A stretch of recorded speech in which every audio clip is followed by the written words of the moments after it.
Hello students, मैं अंजलि पयाल स्वागत करती हूं आपका आईसीटी वर्चुअल क्लासरूम देहरादून से। कैसे हैं आप सब लोग? उम्मीद करती हूं आप सब लोग अच्छे होंगे और अपनी लाइफ में बहुत बेहतर कुछ कर रहे होंगे। आज हम बात कर रहे हैं क्लास 11th की केमिस्ट्री की, और जैसा कि यहाँ पर क्वेश्चन आंसर्स देख रहे थे इम्पोर्टेंट्स हम, तो आज के सेशन में भी वही करेंगे। आपके कौन कौन से टॉपिक से किस प्रकार के प्रश्न बन सकते हैं इसके बारे में बात होगी। साथ ही जो प्रश्न आएंगे उनका आप उनका आंसर किस प्रकार से लिखेंगे उसके बारे में हम बात करेंगे और सीखेंगे आंसर लिखना। ओके, तो आइए चलते हैं स्मार्ट बोर्ड की ओर। चलिए, तो क्वेश्चन आंसर्स देख रहे थे हम लोग। Explain the formation of a chemical bond, ये आप लोगों ने देख लिया था कि इलेक्ट्रॉन ऑक्टेट किसी भी एटम को ग्रहण करना होता है तो उसके लिए वो इलेक्ट्रॉनों का लेन देन करता है या फिर शेयरिंग करता है, जिस वजह से उसे क्या मिलेगा, नोबल गैस के समान कॉन्फ़िगरेशन प्राप्त हो जाएगा। ओके, इसके अलावा write Lewis dot symbol for atoms of the following element MgNa BONNBr। Okay, इन सबके लिए हमने लेविस डॉट सिंबल देखे थे। एंड क्वेश्चन नंबर 3 था आपका right Lewis symbol for the following atoms and ions, sulphur 2 negative, Al and Al3 positive, H and H negative. तो इन सभी के लिए हमने लेविस सिंबल देखे थे। Draw the Lewis structure of for the following molecules and ions, इन सभी के लिए आपको लेविस स्ट्रक्चर बताने हैं। H2S हो गया, SiCl4, BeF2, CO3 2 negative and HCOOH। Okay, तो इस प्रकार से सबके लिए हमने लेविस स्ट्रक्चर बनाए थे। डिफाइन ऑक्टेट रूल, अष्टक का नियम क्या है? Right its significance and limitations, इसका महत्व और इसकी सीमाएं बतानी है। ओके, तो आप ऑक्टेट का रूल क्या होता है बच्चे, कि कोई भी एटम जो होता है वो दूसरे एटम से, वो सेम एलिमेंट्स का हो सकता है, डिफरेंट एलिमेंट के हो सकते हैं, उनको वो आपस में कंबाइन होकर के अपना ऑक्टेट पूर्ण करने का प्रयास करता है या ऑक्टेट ग्रहण करके स्टेबल गैस या नोबल गैस के समान कॉन्फ़िगरेशन प्राप्त करने का प्रयास करता है। यही आपका क्या है, ऑक्टेट का रूल है। ओके, या आप कहेंगे स्टेबल गैस कॉन्फ़िगरेशन वो प्राप्त करता है। सिग्निफिकेंस क्या हो गया आपका, आयनिक जो कंपाउंड होते हैं और कोवैलेंट कंपाउंड होते हैं उनके वो कैसे बनते हैं, ठीक है, और क्यों बन रहे हैं, इसको एक्सप्लेन करने में आपका हेल्प करता है ऑक्टेट का rule. It helps to explain why different atoms combine with each other to form ionic compound और कोवैलेंट कंपाउंड। ओके, इसके अलावा लिमिटेशंस आपने देखी थी। Right the favourable factor for the formation of ionic bonds, favourable factors देखे थे कि किस प्रकार से आयनिक बंध बनेगा, उसकी फॉर्मेशन होगी, तो उसके लिए अनुकूल कौन कौन से कारक होंगे। Low ionization enthalpy of metal atoms, high electron gain enthalpy of non metal atoms and high lattice enthalpy of compound form. Question number 7, discuss the shape of the following molecules using the VSEPR model. BeCl2, BeCl3, SiCl4, AsF5, H2S and PH3। Okay, VSEPR model के according आपको shape बताना है इन सभी का। तो हमने इनके shape देखे थे, BeCl2 लीनियर होगा, BeCl3 ट्रायंगुलर प्लेनर होगा, SiCl4 टेट्राहेड्रल है, वहीं AsF5 trigonal bipyramidal, H2S bench shape और V शेप, PH3 ट्राइगोनल होगा। Okay, although geometries of NH3 and H2O molecules are distorted tetrahedral, bond angle in water is less than that of ammonia discussed। तो क्योंकि यहाँ पर lone pair of electron पाए जाते हैं oxygen के ऊपर H2O में, तो वो रिपेल करेगा, रिपल्सन वहाँ पर ज़्यादा हो जाता है, इस वजह से बॉन्ड एंगल क्या हो जाता है, कम हो जाता है as compare to NH3। Okay, how do you express the bond strength in terms of bond order? तो हमें पता है ये दोनों कैसे होते हैं, डायरेक्टली प्रोपोर्शनल होते हैं, यानी बॉन्ड ऑर्डर बढ़ेगा वैसे वैसे बॉन्ड की स्ट्रेंथ भी बढ़ेगी। Okay, and define the bond length. Bond length, it is the equilibrium distance between the nuclei of two bonded atoms in a molecule। किसी भी मॉलिक्यूल में जो एटम्स आपस में बंध से जुड़े हुए हैं उनके नाभिकों के बीच की जो दूरी होगी उसी को आपका बॉन्ड लेंथ यानी बंध की लंबाई कहा जाएगा, और इसको हम किससे मेजर करते हैं, स्पेक्ट्रोस्कोपिक मेथड से मेजर करते हैं। Okay, explain the important aspect of resonance with reference to the CO3 2 negative ion. तो हमने इस प्रकार से तीन रेजोनेटिंग स्ट्रक्चर देखे थे CO3 के, जहां पर कि हम इनको क्या कह रहे थे कि ऑक्सीजन तीनों ही केस में आपका कार्बन 3 ऑक्सीजन से जुड़ा हुआ है, जहां पर एक ऑक्सीजन के साथ वो डबल बॉन्ड बना रहा है और 2 ऑक्सीजन पर नेगेटिव चार्ज आ रहा है। ओके, तो इनको हम यहाँ पर कैनोनिकल फॉर्म्स कहते हैं। Resonance in CO3 2 negative, first, second and third represent the 3 canonical forms. In these structure the position of nuclei are same.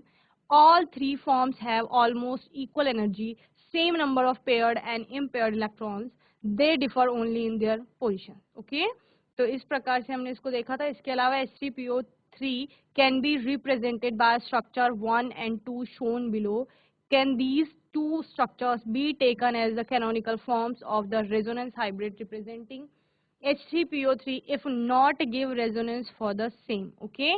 आपको H3PO3 के लिए 2 स्ट्रक्चर यहाँ पर बताए गए हैं और पूछा गया है क्या ये कैनोनिकल फॉर्म्स हैं, और अगर नहीं है तो उसका रीजन आपको देना है कि क्यों नहीं है ये कैनोनिकल फॉर्म्स। तो ये दोनों कैनोनिकल फॉर्म्स नहीं होंगी। क्यों? क्योंकि यहाँ पर जो एटम की पोजीशन है वो चेंज हो रही है। एक जगह पर आपको सेंट्रल एटम से इस पी से 4 एटम जुड़े हुए दिख रहे हैं। एक साइड आपका H है, एक साइड ऑक्सीजन है और दूसरी साइड भी ऑक्सीजन, तीसरी साइड भी ऑक्सीजन। ठीक है, यानी कि ये 3 ऑक्सीजन के परमाणु और एक हाइड्रोजन के परमाणु से डायरेक्टली जुड़ा हुआ है आपका फास्फोरस। जबकि सेकंड में आपको क्या दिख रहा है कि जो फास्फोरस है वो सिर्फ 3 ऑक्सीजन के साथ ही जुड़ रहा है। ओके, तो इस प्रकार से ये कैनोनिकल फॉर्म्स नहीं होंगी। हमने क्या कहा था, कैनोनिकल फॉर्म्स कैसी है? कार्बन, कार्बन, कार्बन, और तीनों ही केस में कार्बन आपका 3 ऑक्सीजन के साथ जुड़ रहा है। ओके, तो ये कैनोनिकल फॉर्म्स थी। So answer, no, these cannot be taken as canonical forms because the position of atoms have been changed. Okay, क्योंकि यहाँ पर आपका पोजीशन एटम की चेंज हो रही है, इस वजह से ये कैनोनिकल फॉर्म्स नहीं होंगे। Okay, write the resonance structure for SO3, NO2 and NO3। Okay, इन सभी के लिए हमने यहाँ पर स्ट्रक्चर देखे। Use Lewis symbol to show electron transfer between the following atoms to form cations and anions. Cation और एनायन बनाने के लिए ट्रांसफर ऑफ इलेक्ट्रॉन आपको लेविस सिंबल से शो करना है बिटवीन K एंड S, यानी पोटेशियम और सल्फर के बीच में, calcium and oxygen, and C है आपका एल्यूमिनियम एंड नाइट्रोजन। ओके, तो इस प्रकार से हमने पोटेशियम और सल्फर के बीच में देखा। आपने क्या देखा कि पोटेशियम को बाह्यतम कोश में 1 इलेक्ट्रॉन है। ठीक है, तो यहाँ पर 2 एटम ले लिए गए, तो 2 एटम के बाह्यतम कोश में 2 इलेक्ट्रॉन। सल्फर को कितने इलेक्ट्रॉनों की नीड है?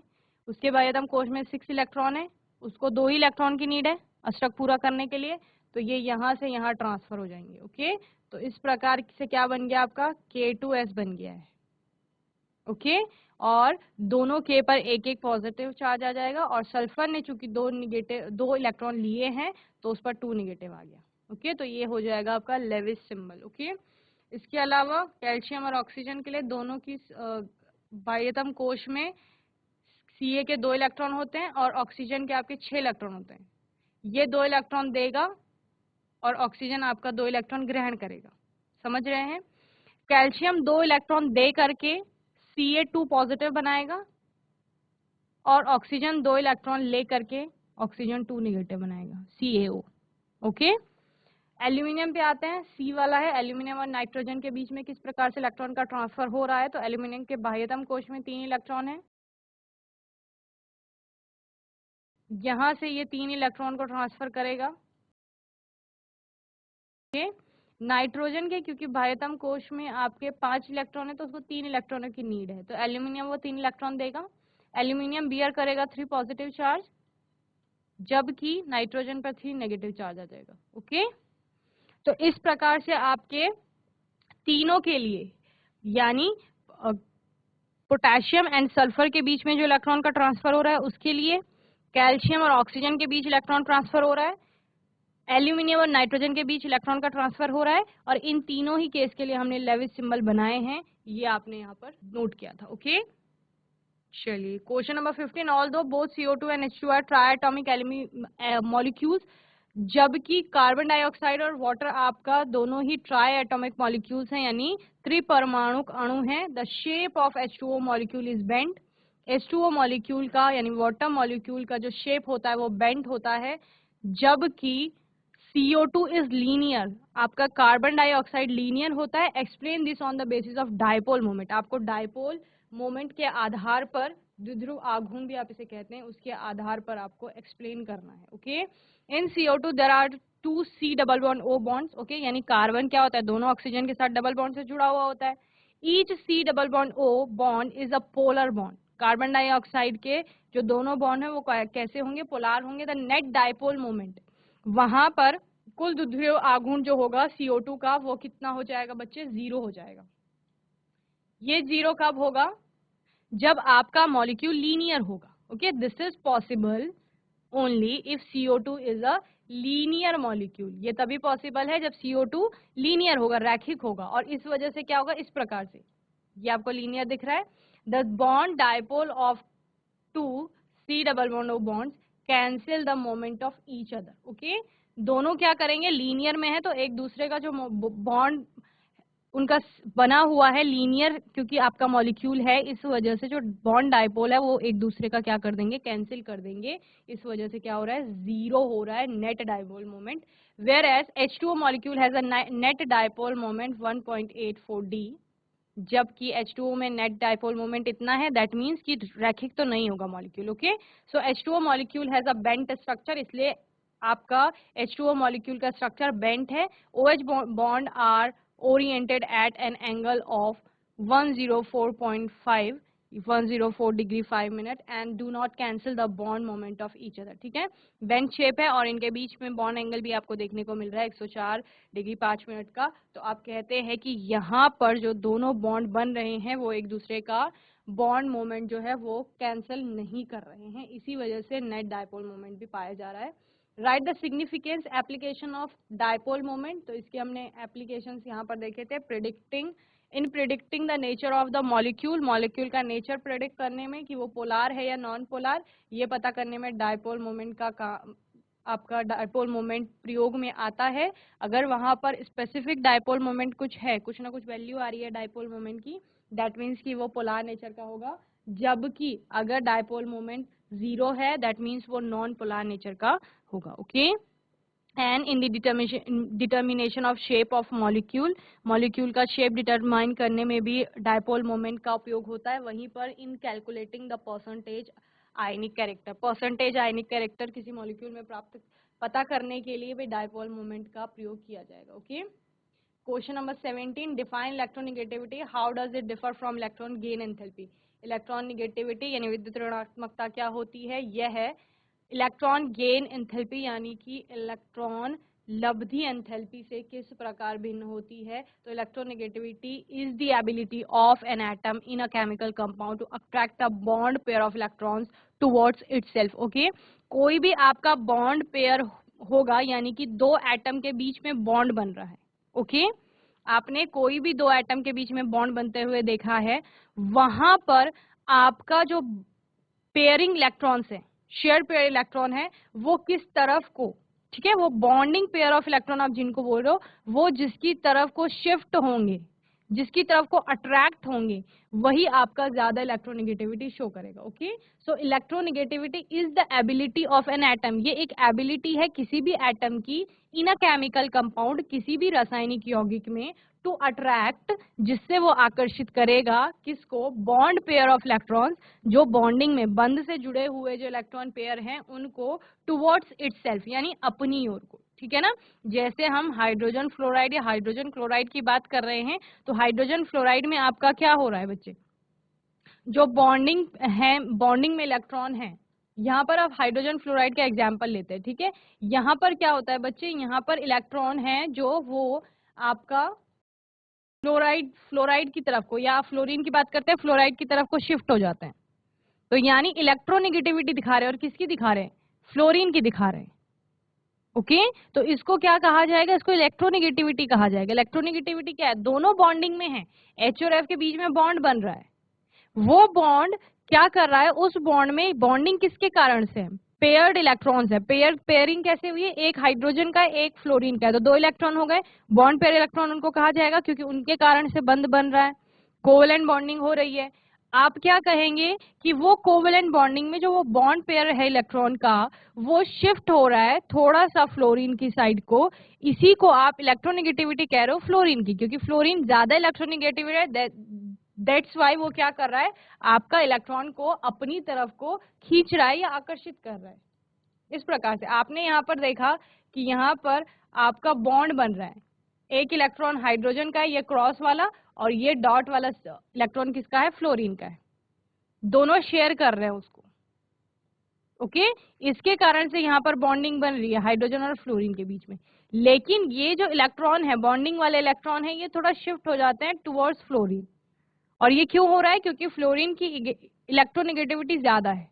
तो वही कह रहे हैं कि किसी भी रासायनिक यौगिक में, HF आपका एक रासायनिक यौगिक है, इस रासायनिक यौगिक में दो एटम है, एक हाइड्रोजन का एटम है, एक फ्लोरीन का एटम है। ओके, और एक एटम जो कि फ्लोरीन है वो इन बॉन्डिंग पेयर जो है, बंधित जो इलेक्ट्रॉन है, बॉन्ड पेयर ऑफ इलेक्ट्रॉन्स जिन्हें कह रहे हैं, उनको अपनी ओर अट्रैक्ट करने की एबिलिटी रखता है। इसी को क्या कहा जाता है, विद्युत ऋणात्मकता कहा जाता है। ओके, चलिए और क्या कहा गया, और दोनों में अंतर बताना है, इलेक्ट्रोनेगेटिविटी में और इलेक्ट्रॉन गेन एंथैल्पी में। सो इलेक्ट्रोनेगेटिविटी टेंडेंसी है attract the share pair of electron for an atom which is in a chemical compound is it's electronegativity. Okay, जिसके पास क्षमता है एटम के पास जो बॉन्डिंग वाले इलेक्ट्रॉन्स हैं उनको अपनी तरफ आकर्षित करने की। ओके, वहीं पर इलेक्ट्रॉन गेन एंथैल्पी क्या है कि किसी आइसोलेटेड गैसियस एटम जो होगा उससे इलेक्ट्रॉनों को गेन करना। Okay, a tendency to gain electron for an isolated gaseous atom is its electron gain enthalpy. अगर कोई भी आइसोलेटेड गैसियस एटम है, जैसे क्लोरीन है, सिंपल आपका उदासीन अवस्था में 17 उसके इलेक्ट्रॉन है। अब अगर उसकी इलेक्ट्रोनेगेटिविटी, उसकी इलेक्ट्रॉन गेन एंथैल्पी अगर अच्छी हुई तो वो क्या टेंडेंसी, उसके पास क्षमता होगी कि वो दूसरे एटम से इलेक्ट्रॉनों को ग्रहण कर सके। बहुत सिंपल बात है, इलेक्ट्रोनेगेटिविटी है इलेक्ट्रॉन को शिफ्ट करना अपनी तरफ को, जो बंद के इलेक्ट्रॉन है जो कोवेलेंट बॉन्डिंग में आपको दिख रहे हैं। ओके, वहीं पर इलेक्ट्रॉन गेन एंथैल्पी है किसी से इलेक्ट्रॉन को ग्रहण करना। ओके, गेन मतलब ग्रहण करना। तो Cl क्या करता है, जैसे NaCl में Na से, सोडियम से इलेक्ट्रॉन को ग्रहण करता है, ठीक है ना। तो यानी Cl की जो इलेक्ट्रॉन गेन एंथैल्पी है वो बहुत अच्छी है या बहुत ज्यादा है। ओके, तो इस प्रकार से हम इलेक्ट्रॉन गेन एंथैल्पी को एक टेंडेंसी की तरह दिखते हैं, एक क्षमता देखते हैं जो किसी भी आइसोलेटेड गैसेस एटम में है, वो क्या कर रहा है, इलेक्ट्रॉनों को गेन कर रहा है, यानी ग्रहण कर रहा है। कितने अच्छे से ग्रहण कर रहा है, वही उसकी इलेक्ट्रॉन गेन एंथैल्पी होगी। It varies according to the element with which it is bounded. Electronegativity very कर सकती है, but electron gain enthalpy doesn't vary according to element and it is not constant for any element. विद्युत ऋणात्मकता आपकी constant नहीं है, it is constant for an element. Electron gain enthalpy क्या है, सभी तत्वों के लिए स्थिर है या निश्चित है, आप बोल सकते हैं। It is not a measurable quantity, electronegativity आपकी मेजरेबल क्वांटिटी नहीं है, और electron gain enthalpy measurable quantity. Okay, ये हमने इसमें डिफरेंस देखे थे। इसके अलावा explain with the help of suitable example polar covalent bond. Okay, polar covalent bond को एक्सप्लेन करना है कि पोलर कोवेलेंट बॉन्ड क्या होते हैं। तो यहाँ पर आपका इलेक्ट्रोनेगेटिविटी काम करता है। ओके, आपने देखा कि कोवेलेंट बॉन्डिंग हो रही है किन्हीं भी दो एटम के मध्य, जैसे हाइड्रोजन और फ्लोरीन के मध्य यहाँ पर कोवेलेंट बॉन्डिंग हो रही है। कोवेलेंट बॉन्डिंग का मतलब क्या है, शेयरिंग हो रही है। जो हाइड्रोजन का यहाँ पर आपको क्रॉस वाला इलेक्ट्रॉन दिख रहा है और फ्लोरीन का डॉट वाला इलेक्ट्रॉन दिख रहा है, वो दोनों इलेक्ट्रॉन दोनों ही एटम के लिए, ठीक है ना। वो दोनों इलेक्ट्रॉन हाइड्रोजन के लिए भी हैं जो हाइड्रोजन की वैलेंसी को सेटिस्फाई करता है, फ्लोरीन के लिए भी है कि जो फ्लोरीन की भी वैलेंसी को पूरा कर रहा है, या आप क्या कहेंगे, उस दोनों के ऑक्टेट कंप्लीट हो रहे हैं या दोनों अपना ऑक्टेट ग्रहण कर रहे हैं। क्लियर है, इस प्रकार से कोवेलेंट बॉन्डिंग हो गई। लेकिन यहां पर होता यह है कि ये कोवेलेंट कंपाउंड जो है, इस कोवेलेंट कंपाउंड में जो एटम जुड़े हुए हैं, इनके मध्य में विद्युत ऋणात्मकता का अंतर देखने को मिलता है। क्या कहा गया, दोनों ही जो परमाणु है, एक हाइड्रोजन है एक आपका फ्लोरीन है, दोनों में विद्युत ऋणात्मकता का अंतर है। दोनों की विद्युत ऋणात्मकता के अंतर के कारण क्या होगा, जो ज्यादा विद्युत ऋणात्मक होगा वो in bond pair of electrons को अपनी तरफ को आकर्षित कर देगा। यही इलेक्ट्रोनेगेटिविटी थी। हमने क्या बोला, इलेक्ट्रोनेगेटिविटी का डिफरेंस आ रहा है H और F में। ओके, और हम अभी सिंपल किसी भी पोलर कोवेलेंट बॉन्ड की बात करें कि पोलर कोवेलेंट बॉन्ड में होता क्या है। तो पोलर कोवेलेंट बॉन्ड में जो कोवेलेंट बॉन्ड से जुड़े हुए एटम्स हैं वो एटम में आपका इलेक्ट्रोनेगेटिविटी का डिफरेंस है, और जो ज्यादा इलेक्ट्रोनेगेटिव होगा वो उन बॉन्ड पेयर ऑफ इलेक्ट्रॉन को, जो बंध से जुड़े हुए इलेक्ट्रॉन हैं, उनको अपनी तरफ आकर्षित करेगा। यहाँ पर आपकी इलेक्ट्रोनेगेटिविटी फ्लोरीन की ज्यादा होती है, तो fluorine in bond pair of electron को या इस इलेक्ट्रॉन क्लाउड को अपनी तरफ को क्या करता है, आकर्षित करता है, अट्रैक्ट करता है। और इसके कारण क्या होता है, आपका फ्लोरीन पर पार्शियल निगेटिव चार्ज आ जाता है और हाइड्रोजन पर पार्शियल पॉजिटिव चार्ज आ जाता है। ठीक है, तो सिंपल सी बात है, पोलर कोवेलेंट बॉन्ड क्या हो गया, कोवेलेंट बॉन्डिंग के कारण बना हुआ कोई भी जो कोवेलेंट कंपाउंड होगा उसमें एटम्स कोवेलेंट बॉन्ड से जुड़े हुए हैं, इन एटम में विद्युत ऋणात्मकता का अंतर होता है, यानी इलेक्ट्रोनेगेटिविटी का डिफरेंस पाया जाता है, जिसके कारण इलेक्ट्रॉन ज्यादा या अधिक विद्युत ऋणात्मक तत्व की तरफ को शिफ्ट हो जाते हैं। इसी को आपका पोलर कोवेलेंट बॉन्ड कहा जाता है, क्योंकि यहाँ पर पार्शियल चार्जेस डेवलप हो जाते हैं दोनों एटम के ऊपर, जिसकी विद्युत ऋणात्मकता अधिक थी उस पर नेगेटिव चार्ज आ गया, और जिसकी विद्युत ऋणात्मकता कम थी उस पर पार्शियल पॉजिटिव चार्ज आ गया। ओके, व्हेन टू ना इलेक्ट्रोनेगेटिविटी डिफरेंट होनी चाहिए। अगर इलेक्ट्रोनेगेटिविटी में कोई डिफरेंस नहीं है तो फिर इलेक्ट्रॉन शिफ्ट नहीं होंगे, जब शिफ्ट नहीं होंगे, अगर सेंटर में होंगे इलेक्ट्रॉन, बीच में होंगे, तो फिर किसी भी प्रकार का चार्ज दोनों एटम पे डेवलप नहीं होगा। Okay, are linked to each other by covalent bond. ऐसे दो आपके परमाणु हैं जो जिनमें विद्युत ऋणात्मकता का डिफरेंस है और दोनों सहसंयोजी बंध के द्वारा जुड़े हुए हैं। द शेयर्ड इलेक्ट्रॉन पेयर, जो शेयर्ड इलेक्ट्रॉन पेयर है, will not in the centre, वो सेंटर में नहीं होगा, वो बीच में नहीं होगा। Okay, because of the difference in electronegativity, electronegativity में डिफरेंस के कारण वो बीच में नहीं है। For example in hydrogen fluoride, example भी दिया है, हाइड्रोजन फ्लोराइड मॉलिक्यूल है, fluoride has greater electronegativity. Okay, fluorine सबसे ज्यादा इलेक्ट्रोनेगेटिव होता है देन हाइड्रोजन, यहाँ पर हाइड्रोजन से ज्यादा फ्लोरीन है इलेक्ट्रोनेगेटिव। दस द शेयर्ड इलेक्ट्रॉन पेयर, तो जो शेयर्ड इलेक्ट्रॉन पेयर है जिसके कारण बॉन्ड बन रहा है, displace more towards fluorine atom, वो क्या हो जाता है, फ्लोरीन की तरफ को शिफ्ट हो जाता है, क्योंकि वहां पर हमने क्या पढ़ा है कि जो शेयर्ड पेयर्ड इलेक्ट्रॉन है वो सेंटर में न होकर के वो क्या होंगे, थोड़ा एक साइड को होंगे, और किसकी साइड को होंगे, जिसकी विद्युत ऋणात्मकता अधिक होगी। The latter will acquire a partial negative charge, जिसके बाद क्या होगा, जो फ्लोरीन की तरफ को इलेक्ट्रॉनों का डिस्प्लेसमेंट हुआ है या फ्लोरीन की ओर को इलेक्ट्रॉन डिस्प्लेस हुए हैं, उसके कारण से फ्लोरीन के ऊपर एक नेगेटिव चार्ज आ जाएगा, पार्शियल होगा जो।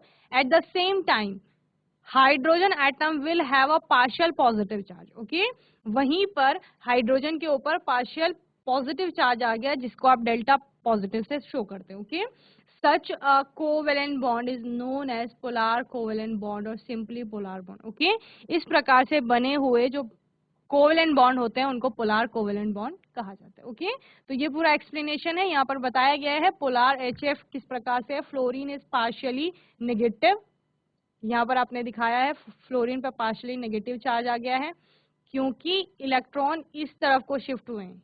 ठीक है, ये ग्रीन कलर का आपका फ्लोरीन है। ओके, ये वाला, और ये आपका क्या है, हाइड्रोजन है। हाइड्रोजन इज पार्शियली पॉजिटिव, क्यों, अब आपको यहाँ पर दिख रहा है इलेक्ट्रॉन क्या हो गए हैं, डिस्प्लेस हो गए हैं, ये इलेक्ट्रॉन आपको फ्लोराइड के पास दिख रहे हैं, ये फ्लोराइड है आपका, और ये हाइड्रोजन है। ओके, तो आपके ये इलेक्ट्रॉन फ्लोराइड की तरफ को शिफ्ट हुए हैं, ठीक है, या डिस्प्लेस हुए हैं आप बोलेंगे, इसके कारण से यहाँ पर आपका डेल्टा नेगेटिव चार्ज आ गया है फ्लोरीन पे, और इस पर आपका डेल्टा पॉजिटिव चार्ज आ गया है हाइड्रोजन पे।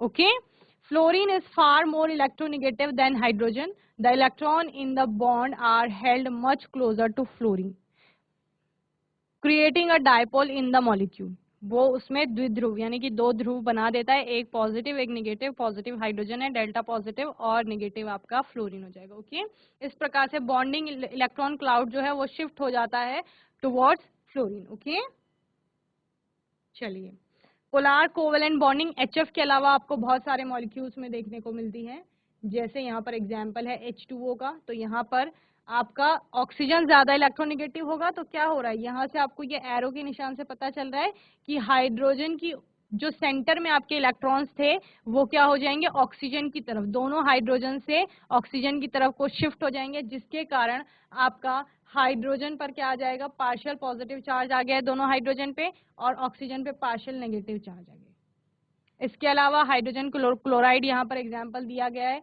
हाइड्रोजन क्लोराइड में भी यही हो रहा है, क्लोराइड की साइड को, क्लोरीन ज्यादा इलेक्ट्रोनेगेटिव है इसलिए क्लोराइड की तरफ को आपका जो इलेक्ट्रॉन्स हैं वो शिफ्ट हो जाएंगे, जिसके कारण हाइड्रोजन पर पॉजिटिव और Cl पर आपका निगेटिव चार्ज आ जाएगा। ओके, वाटर का हमने यहाँ पर देख लिया एग्जाम्पल। इसके अलावा मीथेनॉल है आपका, मीथेनॉल में पोलैरिटी देखने को मिलेगी, यहाँ पर जो O और H है, ठीक है, OH जो आपका हाइड्रोक्सिल ग्रुप है यानी अल्कोहल फंक्शनल ग्रुप, उसमें आपको पोलैरिटी देखने को मिलेगी। यहाँ पर ऑक्सीजन और हाइड्रोजन में क्योंकि इलेक्ट्रोनेगेटिविटी का डिफरेंस है तो आपका ऑक्सीजन की तरफ को इलेक्ट्रॉन शिफ्ट होंगे और उसकी वजह से ऑक्सीजन पे पार्शियल नेगेटिव चार्ज और हाइड्रोजन पे पार्शियल पॉजिटिव चार्ज आ जाएगा। ओके, अमोनिया में होता है, अमोनिया में यहाँ पर इलेक्ट्रोनेगेटिविटी का डिफरेंस है नाइट्रोजन और हाइड्रोजन के मध्य, नाइट्रोजन की तरफ को सारे इलेक्ट्रॉन शिफ्ट होंगे तो इस पे पार्शियल नेगेटिव आ गया, और बाकी आपके तीनों हाइड्रोजन पर कैसा आ गया, पार्शियल पॉजिटिव चार्ज आ गया। ओके, तो ये सब किसके कारण हो रहा है, विद्युत ऋणात्मकता में अंतर के कारण हो रहा है। कोवेलेंट बॉन्डिंग एटम्स के बीच में हो रही है, यानी सहसंयोजी बंध बन रहे हैं, इलेक्ट्रॉनों की शेयरिंग हो रही है, लेकिन वो shared pair of electron due to the difference between atoms of electronegativity, जो इलेक्ट्रोनेगेटिविटी का डिफरेंस है एटम्स के बीच में, उसके कारण से इलेक्ट्रॉन आपके शिफ्ट हो रहे हैं और जो अधिक विद्युत ऋणात्मक है उसकी तरफ को डिस्प्लेस हो रहे हैं, जिसके कारण से उस पर निगेटिव चार्ज आ रहा है और जो दूसरा आपका एटम है उस पर पॉजिटिव चार्ज डेवलप हो रहा है। ओके, नेक्स्ट क्वेश्चन है, is there any change in the hybridisation of B and N atom as a result of the following reaction? तो यहाँ पर आपको एक रिएक्शन दी गई है, BF3 plus NH3 gives F3B NH3। Okay, BF3 और NH3 react करके आपको एक कंपाउंड दे रहे हैं F3B NH3, और पूछा गया है is there any change in the hybridisation of B and N atom as a result of the following reaction? क्या इस रिएक्शन के होने के बाद B और N का जो हाइब्रिडाइजेशन है उसमें किसी प्रकार का चेंज आएगा, वो पूछा जा रहा है। ओके, चलिए, an atom in NH3 has sp3 hybridization। Okay, nitrogen NH3 में, नाइट्रोजन में sp3 हाइब्रिडाइजेशन देखने को मिलता है। The orbital picture of an atom is shown below, orbital picture आपको दिखाई गई है यहाँ पर इस प्रकार से। ठीक है, तो नाइट्रोजन में कितने इलेक्ट्रॉन होते हैं आपके बाह्यतम कोश में, 5 इलेक्ट्रॉन होते हैं, तो s में आपके 2 इलेक्ट्रॉन आ जाते हैं 2s में, और 2p में आपके 3 इलेक्ट्रॉन आ जाते हैं, इस प्रकार से अयुग्मित इलेक्ट्रॉन होते हैं। बोरोन की बात करेंगे तो ये sp3 हाइब्रिडाइजेशन यहाँ पर आपको देखने को मिलेगी। बोरोन की बात करेंगे, B atom in BF3, okay, BF3 लिखेंगे यहाँ पे,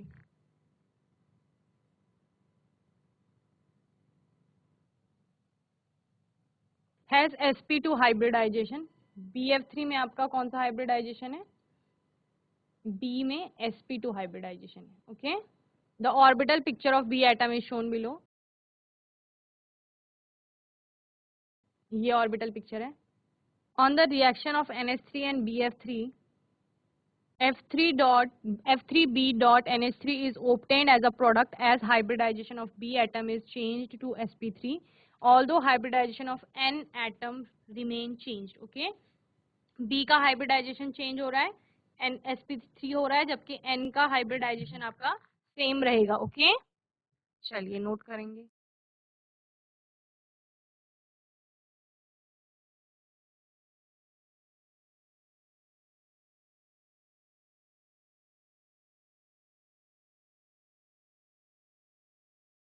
यहीं पर आप सिग्मा बॉन्ड की बात करते हैं, सिंगल बॉन्ड की, तो सिंगल बॉन्ड में 1 सिग्मा बॉन्ड है, double bonds have 1 sigma and 1 pi bond. Okay,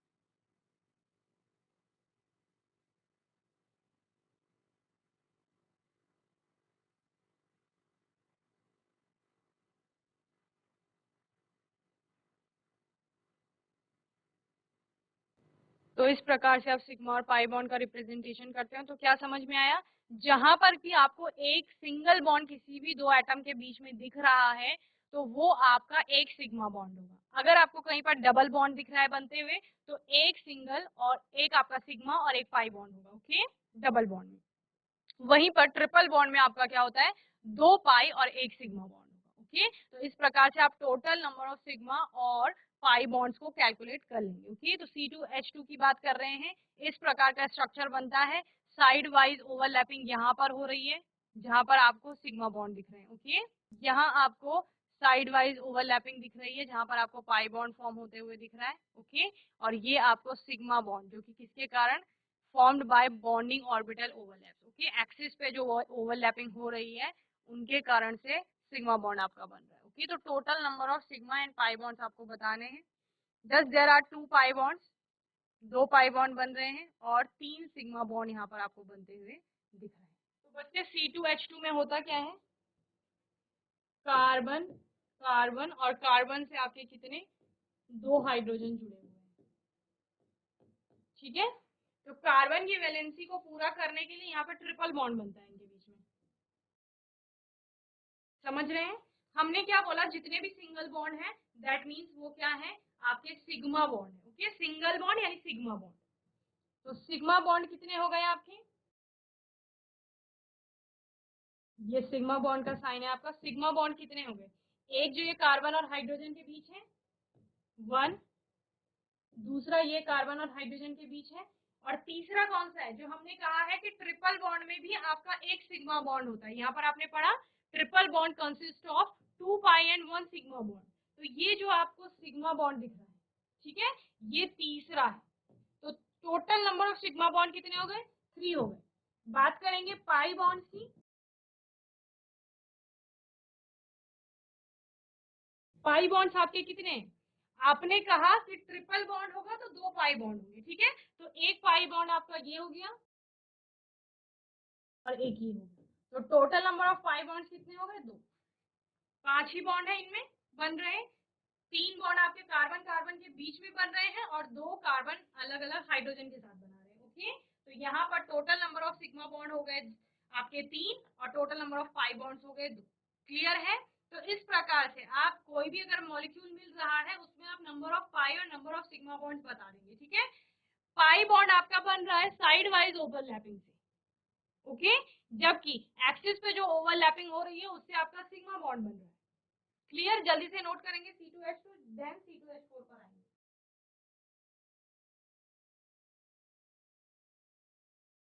चलिए C2H4 की बात करेंगे। 2 कार्बन है आपके जो कि 2 हाइड्रोजन से जुड़े हुए हैं।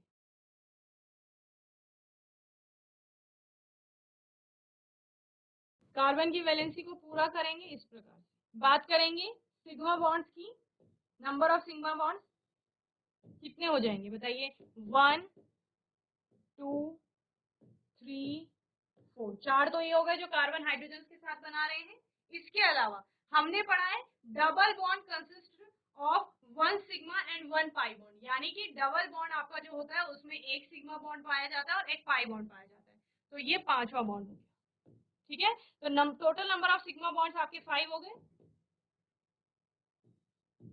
नंबर ऑफ पाई बॉन्ड्स की बात करेंगे तो आपका डबल बॉन्ड में एक ही पाई बॉन्ड होता है, तो वो आप इस प्रकार से बता देंगे कि एक आपका पाई बॉन्ड आ जाएगा, ओके।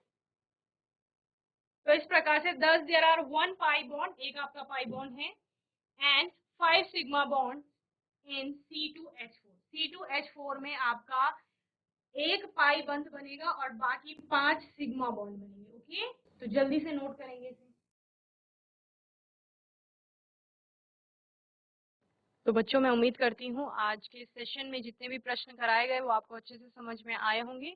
कोई डाउट होगा, क्वेश्चन होगा तो आने वाले सेशन में आप लोग पूछ लेंगे और अपने आने वाले सेशन में हम कुछ और नए प्रश्नों के साथ आएंगे। तब तक के लिए ICT वर्चुअल क्लासरूम से जुड़ने के लिए धन्यवाद।